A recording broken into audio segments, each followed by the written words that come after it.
Free fire game খেলতে শুরু করি 2020 সালে। এলাকার ভাই ব্রাদার গুলোকে দেখতাম রাতে এক জায়গায় বসে বসে শুধু চিল্লাচিল্লি করতো। একদিক দিয়ে ভালো লাগতো, অন্যদিক দিয়ে মনে হতো এরা এমন চিল্লাচিল্লি কেন করে, চারজন করে। তারপর তাদের কথা মতো তাদের মতোই শুরু করি ফ্রি ফায়ার গেম।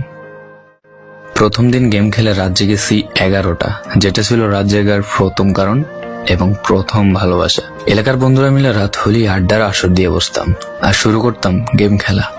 সবাই তখন গেম খেলা নতুন শুরু করি। এত পরিমাণ আনন্দ ছিল গেমটিতে যা বলে বোঝানো সম্ভব না। তখন ভালো কোনো ফোন ছিল না, ল্যাগ করতো, তবুও খেলতাম। আব্বু আম্মুর কি পরিমাণ বকাঝকা খেয়েছি সেটা বলা বাহুল্য। অনেকদিন তো স্কুলও যাইতাম না, বন্ধুরা বসে গেম খেলতাম। কিছু টাকা জুগিয়ে কয়েক মাস পর একটা লেভেল আপ পাস ছিল না, 200 টাকায় বোধ হয় 800 ডায়মন্ড পাওয়া যেত। তো সেখান থেকে 800 ডায়মন্ড থেকে একটা অলক ক্যারেক্টার নিই। আর সেই অলক ক্যারেক্টার ছিল তখনকার সময়ের সবচেয়ে দামি ক্যারেক্টার। তখনকার দামি প্লেয়ার মনে হতো নিজেকে। আবার গেমের ভিতর অনেকের সাথে বন্ধুত্ব পর্যন্ত হয়ে গিয়েছিল। গেমের ভিতরে বন্ধুত্ব হলেও বাস্তব ছিল বন্ধুত্বগুলো।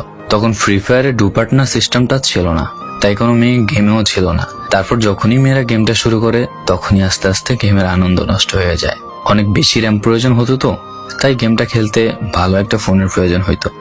কিন্তু তখন ফোন ছিল না, কোন রকম একটা ফোন দিয়ে খেলতাম গেমটা। ভাবতাম একটা ভালো ফোন হইলে গেমটা আরো সুন্দর করে খেলতে পারতাম, ল্যাগ করতো না ইত্যাদি। কত আনন্দই না ছিল তখন। প্রতি সপ্তাহে শুক্রবার বসে সবাই গিল্ডের গ্লোরি ফুল করতাম একটা কাস্টমের জন্য। পরের দিন সবাই মিলে আনন্দ নিয়ে একটা একটা করে কাস্টম খেলতাম। আমার জীবনের প্রথম 3 বছরের ভালোবাসা। কোনো মেয়ের জন্য আমি গেমটাকে কখনো ইগনোর করি নাই। যখন মন খারাপ থাকতো গেমটা খেলতাম একা একা।